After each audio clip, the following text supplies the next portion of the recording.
नमस्कार, मैं हूं अजय। मेरठ में सड़क पर संग्राम नजर आया। मेरठ में बीच सड़क पर जमकर मारपीट हो गई। ऑटो ड्राइवर और यात्री के बीच ये मारपीट हुई।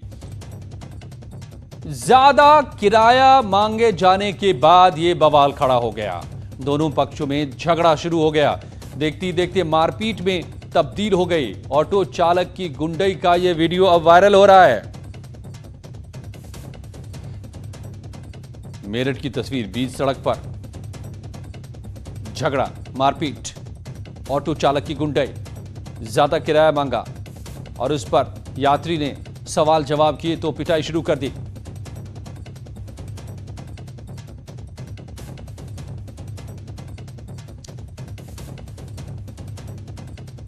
ऑटो ड्राइवर और यात्री के बीच की मारपीट वायरल हो रही है। अब यह तस्वीर किसी ने इसी दौरान वीडियो बना लिया और ये देखिए, दुखद यह है कि कोई बीच बचाव के लिए नहीं आता है इन दिनों। अगर कोई किसी को मार रहा हो तो कोई बीच बचाव के लिए सामने नहीं आता। और नोएडा में से खबर, जहां प्राधिकरण की टीम पर लोगों ने हमला बोल दिया। नोएडा में दरअसल अतिक्रमण हटाने के लिए टीम गई थी और उसके ऊपर लोगों ने हमला बोल दिया। गुस्साए लोगों ने कई गाड़ियों को भी तोड़ डाला। अवैध कॉलोनी तोड़ने पर जोरदार है यह हंगामा सामने आया है। लोगों ने टायरों में आग लगाकर सड़क पर फेंका। यह देखिए कोहराम नोएडा की सड़क पर लोगों का। पुलिस गई थी अवैध कॉलोनी को उजाड़ने, तो पुलिस पर ही लोगों ने हमला बोल दिया। डीसीपी, एडीसीपी समेत सभी बड़े ऑफिसर मौके पर मौजूद थे। सेक्टर 49 थाना इलाके के सोरखा की घटना। अमित सिंह हमारे संवाददाता मेरे साथ जुड़ गए हैं। अमित, तो ये कैसे मुमकिन हो गया कि तमाम आला अधिकारी मौजूद, पुलिस वाले मौजूद और लोगों ने पुलिस को पस्त कर डाला? देखिए अजय, आपको बता दूं कि नोएडा प्राधिकरण लगातार 3-4 दिन से अपनी जमीन को रिकवर करने का काम कर रही है। वहीं आज भारी पुलिस बल के साथ नोएडा अथॉरिटी का सचल दस्ता सोरखा गांव, जो थाना 49 क्षेत्र में पड़ता है, वहां अपनी जमीन को मुक्त कराने के लिए गई थी। तो वहां जो भूमाफिया द्वारा जो टीम गई थी उस पर हमला बोल दिया, गाड़ियों में तोड़फोड़ की और सैकड़ों लोग विरोध पर उतर आए और सड़क पर जाम लगा दिया। वहीं टायरों में आग लगा के पूरे रास्ते को ब्लॉक कर दिया।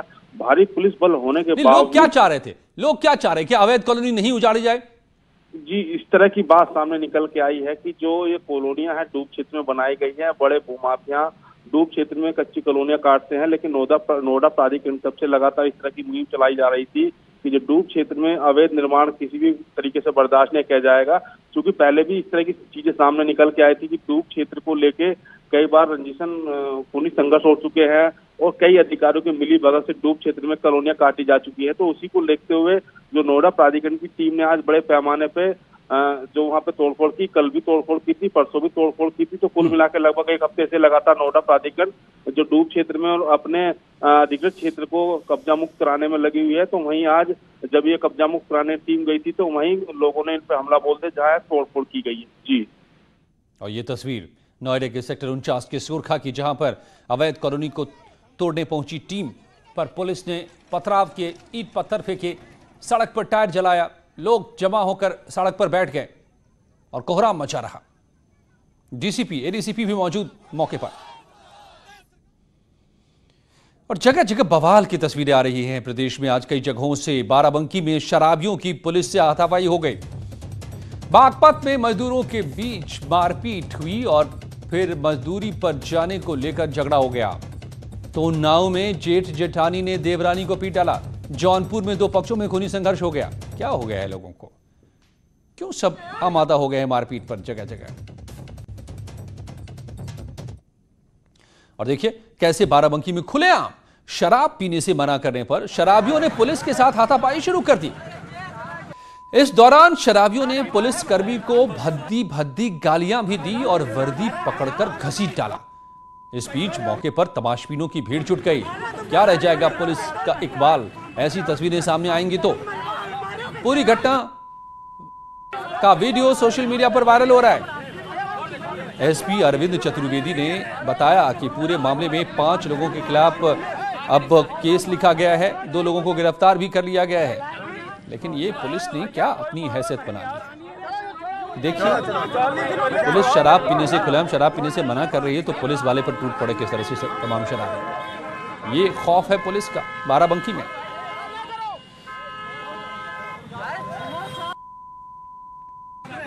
सिपाही से उलझ गए और उन्होंने बदतमीजी की सिपाही के साथ, उसकी वर्दी के साथ छेड़छाड़ करने का प्रयास किया। सरकारी काम में बाधा को देखते हुए तत्काल गंभीर धाराओं का मुकदमा पंजीकृत किया गया है। 5 लोगों के विरुद्ध 4 नामजद हैं, एक अज्ञात है। इनमें 2 लोगों की गिरफ्तारी हो गई है। और बागपत के बड़ौत में मजदूरी को लेकर 2 गुटों में मारपीट हो गई।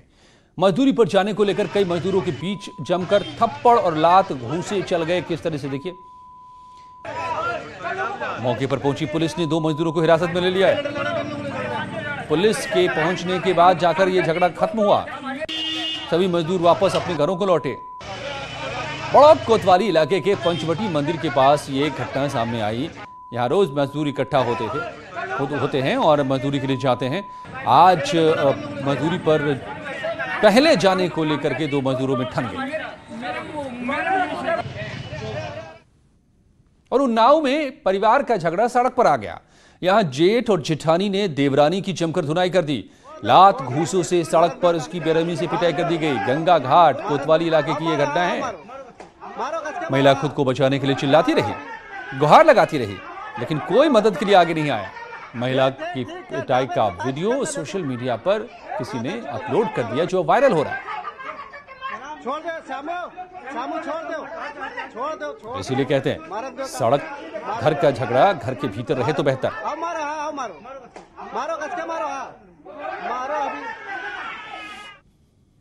कांग्रेस और चीन की कम्युनिस्ट पार्टी के बीच हुए समझौते की जांच की मांग वाली जनहित याचिका पर सुप्रीम कोर्ट ने याचिकाकर्ता को हाईकोर्ट जाने को कहा है। क्षेत्रीय और इंटरनेशनल जो अंतर्राष्ट्रीय विषय हैं, इन सभी विषयों पर हमारे आदान प्रदान होंगे। हम आपस में बातचीत करेंगे, आपस में सलाह मशवरा करेंगे। वाकई दिस इज एस्टॉनिशिंग, ये सरप्राइजिंग है। हमने भी उस समय कहा था और आदरणीय नड्डा जी ने भी उस समय कहा था कि यह सरप्राइजिंग है। इस प्रकार का करारनामा कैसे हो सकता है? और आज अगर मैं सही में कहूं तो our stand has been validated, we have been vindicated. जो हमने कहा था आज सुप्रीम कोर्ट में कोई और नहीं बल्कि सर्वोच्च न्यायालय के चीफ जस्टिस ने बिल्कुल उन्हीं शब्दों को कहा है कि यह सरप्राइजिंग है। The country is surprised, the supreme court is surprised, but still the Congress party has not answered. आगे ये न्यूज मीडिया रिपोर्टिंग में लिखा गया, the MOU was signed by the Chinese vice president and standing committee member of the CPC's Politburo, Xi Jinping। उस समय Xi Jinping vice president थे, vice president और standing committee के मेंबर थे CPC के। और आज शी जिनपिंग उनके सरकार को चलाते हैं, उनके सरकार के मुखिया हैं। Xi Jinping and Congress General Secretary Rahul Gandhi in the presence of his mother and party president Sonia Gandhi. It is strictly on a party to party basis. आप बताइए किस प्रकार से दोनों पार्टियों के बीच में, और वहां पार्टी और सरकार के बीच में किसी प्रकार की पार्थक्यता नहीं है, ये मैं पहले भी बताया था, ये करार हुआ है। Before signing the MOU, Sonia Gandhi and Rahul Gandhi held a meeting with Xi and other senior leaders of the Communist Party of China and held discussions on issues of mutual interest, the sources said। और सबसे महत्वपूर्ण जिस विषय पर आदरणीय नड्डा जी ने भी देश को आकृष्ट किया था, ध्यान को उस ओर आकर्षित किया था, और यह सवाल बीजेपी ने भी पूछा था, आज पुनः उसे हम दोहराते हैं और मीडिया उस समय लिख रही थी। This MOU was to build a special relationship with the Congress and the Nehru Gandhi family in particular, I repeat, Nehru Gandhi family in particular, that goes beyond the UPA government। मतलब UPA सरकार से परे जाते हुए गांधी परिवार के साथ चीन की सरकार और चीन कम्युनिस्ट पार्टी के बीच एक खास संबंध बने, इसलिए यह करार उसमें हस्ताक्षर हुए हैं। The dotted lines were signed by the mother and the son to build a special rapport between the Gandhi Nehru family and China's government and China's communist party. This speaks volumes. इसका अर्थ बहुत कुछ होता है। और बंधुओं, आपको याद होगा उसके बाद एक सीरीज ऑफ इवेंट हुए, उसके बाद जो बीजिंग में ओलंपिक हुआ, किस प्रकार ओलंपिक में देश के, हमारे देश के प्रधानमंत्री तो नहीं गए मगर सोनिया जी गई, सोनिया जी वीवीआईपी बन के गई, उन्हें बुलाया गया इस करार के पश्चात। इस करार के पश्चात डोकलाम स्टैंड ऑफ जब चल रहा था तो राहुल गांधी जी चाइनीज टेंट के नीचे रंगे हाथ पकड़े गए थे और वो मना कर रहे थे। वो कह रहे थे मैं चीन के साथ नहीं हूं, मगर ये तो भला हो आप लोगों का, आप लोगों ने फोटो जारी कर दी और उन्हें मानना पड़ा।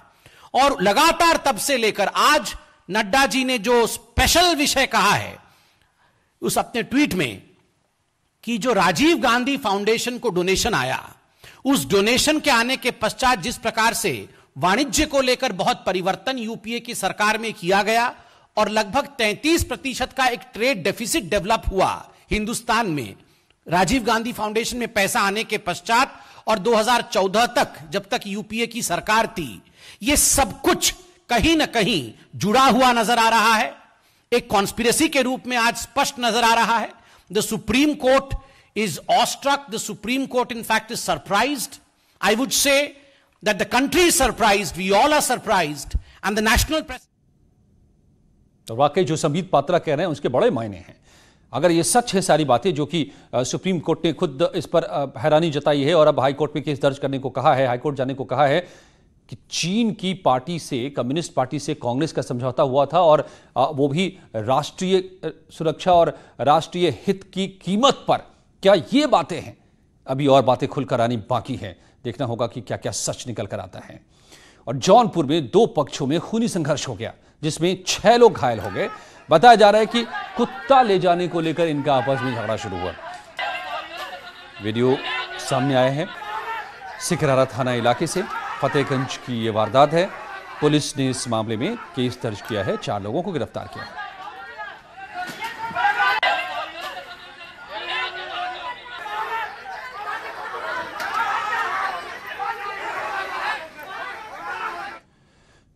और पुलिस की सख्ती के बावजूद प्रदेश में मारपीट और दबंगे की घटना नहीं थम रही है। गाजियाबाद में मसूरी के विधायक के भतीजे ने दबंगे दिखाई तो आगरा में संविदा कर्मी की मौत से गुस्साए लोगों ने बिजली कर्मचारी को पीट डाला। गाजियाबाद में विधायक के भतीजे की दबंगई, टोल कर्मियों के साथ की मारपीट।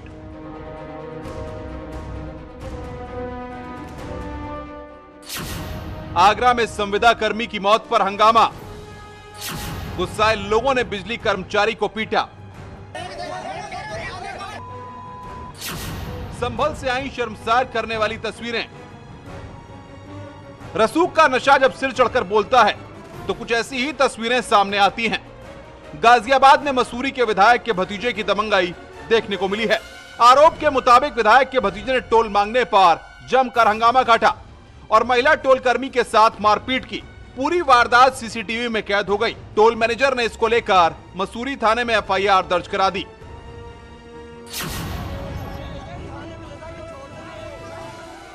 उधर आगरा में बिजली संविदा कर्मी के करंट से झुलसने के बाद जमकर हंगामा हुआ। गुस्साए लोगों ने बिजली घर पर जमकर हंगामा काटा और एक कर्मचारी की पिटाई कर दी। हंगामे और कर्मचारी की पिटाई की खबर जब पुलिस को लगी तो वो भी मौके पर पहुंच गई। भीड़ के चंगुल से बिजली कर्मी को बचाया गया। वहीं संभल से मानवता को शर्मसार करने वाली तस्वीर सामने आई है। यहां एक युवक को बांधने के बाद निर्वस्त्र कर बेरहमी से पीटा गया है। जब उसकी हालत बिगड़ गई तब आरोपी उसे सड़क पर फेंक कर फरार हो गए। युवक के निर्वस्त्र हालत में सड़क पर पड़े होने का वीडियो अब वायरल हो रहा है। Bureau report, news 18। और गोरखपुर में दबंगों ने ऑटो एजेंसी मालिक को गोली मार दी। गनीमत रही कि गोली उसके हाथ में लगी और पेट को छूकर निकल गई। इससे जान तो बच गई मगर वो जख्मी हो गया। इस घटना के बाद बाइक सवार बदमाश मौके से फरार हो गए। घायल एजेंसी मालिक को अस्पताल में भर्ती कराया गया है। उसके मुताबिक जमीन की रंजिश को लेकर उसके करीबी लोगों ने ही उस पर जानलेवा हमला किया। पुलिस ने घायल एजेंसी मालिक से तहरीर ली है और आरोपियों की अब तलाश में जुट गई है। ऑटो की एजेंसी है हमारी। अपने ऑटो की एजेंसी बैठे थे, 2 बुलेट से 4 लोग आते हैं 2 गाड़ी से। उसके बाद से एक लड़का बात करता है, एक लड़का बाहर जा कर के पिस्टल चढ़ा करके गोली चला देता है। कितनी फायर की गई? जब 2-3 गोली फायर हुई है, एक गोली हाथ में लगी है, एक गोली पेट में लगने से बच गई है। क्या कोई विवाद था पहले से? कोई विवाद नहीं। तो गोरखपुर में दो पक्षों के बीच विवाद में गोली चलने से पूरे इलाके में हड़कंप है। फायरिंग में युवक की जांघ में गोली लगी। वारदात के बाद से आरोपी मौके से फरार हो गए। घायल युवक को अस्पताल में भर्ती कराया गया है। कुछ दिनों पहले गांव में दो पक्षों के विवाद में एक युवक की पिटाई हुई थी और इस एक पक्ष ने दूसरे पक्ष के खिलाफ सहजनवा थाने में मुकदमा दर्ज कराया था। ऐसे में पुरानी रंजिश में प्रधान दिलीप सैनी के समर्थक कृष्ण गिरी को गोली मारी गई। घायल युवक के पिता अनिल कुमार ने गांव के कुछ युवक को आरोपी बनाया है। कोई विवाद नहीं था, दूसरे लड़के साथ रह रहा था, वो कहने कि इसका साथ छोड़ दीजिए और नहीं छोड़ा। उसके बाद गोली मार दी है उसको। किसने कहा कि वो प्रधान जी का साथ छोड़ दीजिए? अतुल सैनी, अतुल तिवारी। कहाँ गोली मारी गई? पुलिस चौकी के बगल में। इनके द्वारा बताया गया है कि कुछ पूर्व की रंजिश के चलते कुछ लोग जो है गोली चला के गए हैं। मुलजिमानों की तलाश कराई जा रही है और तहरीर देते हैं, उसके हिसाब से मुकदमा पंजीकृत किया जाएगा। और खबर हापुड़ से है, जहां पर गढ़ कोतवाली इलाके में 6 साल की मासूम बच्ची को अगवा कर लिया गया। कल बच्ची जब अपने घर के पास खेल रही थी तभी बाइक सवार 2 लोगों ने लालच देकर उसका अपहरण कर लिया। परिजनों ने काफी तलाश की मगर बच्ची नहीं मिली। थक हार कर इन्होंने पुलिस को खबर दी। पुलिस भी रात भर तलाशती रही लेकिन नहीं मिली और आज सुबह बच्ची बेसुध हालत में गांव के करीब सड़क किनारे मिली। मासूम के शरीर पर चोट के निशान हैं। पुलिस ने मेडिकल जांच के लिए अस्पताल में भर्ती कराया है। अपहरण के बाद से मासूम के साथ दुष्कर्म की आशंका जताई जा रही है। पुलिस ने केस दर्ज किया है। आरोपी की तलाश तेज कर दी है। पुलिस ने बच्ची को काफी तलाशा, तब जाकर सुबह आज सड़क किनारे मिली और बेहोश थी बच्ची। अब आरोपियों को पकड़ने के लिए पुलिस लगातार ऑपरेशन चला रही है। 8 टीमों का गठन किया गया जो रात भर सर्च ऑपरेशन में लगी रही। इसके अतिरिक्त डॉग स्क्वाड और एफएसएल की टीम भी इसमें लगाया गया और लड़की की बरामदगी पुलिस द्वारा आज प्रातः की गई है। लड़की को चिकित्सीय परीक्षण हेतु तो भेज दिया गया है। अज्ञात अभियुक्त की तलाश में कुछ संदिग्धों से पूछताछ भी की गई है। और खबर बुलंदशहर से, जहां पर छात्रा के साथ रेप की घटना सामने आई है। बुलंदशहर में नाबालिग छात्रा से रेप की वारदात। घर से किताब खरीदने निकली थी छात्रा। वारदात के बाद आरोपी को गिरफ्तार भी कर लिया गया है। केस भी दर्ज किया गया है। बुलंदशहर में नाबालिग के साथ रेप की घटना। घर से निकली थी किताब खरीदने, तभी इस वारदात को अंजाम दिया। पीड़िता से पहले से परिचित थे आरोपी। पीड़िता को मेडिकल के लिए भेजा गया है। आरोपी को गिरफ्तार कर लिया गया है। प्रकरण में जांच में तथ्य जानकारी में आए हैं कि एक लगभग 16 वर्ष की लड़की है। इसकी एक लड़के से मित्रता थी। उस लड़के ने आज दोपहर में इसको मिलने के लिए घर से कुछ दूर बुलाया था। बुलाने के बाद इसको बातचीत करके वो एक जगह लेकर गया और वहाँ उसने इसके साथ दुष्कर्म किया।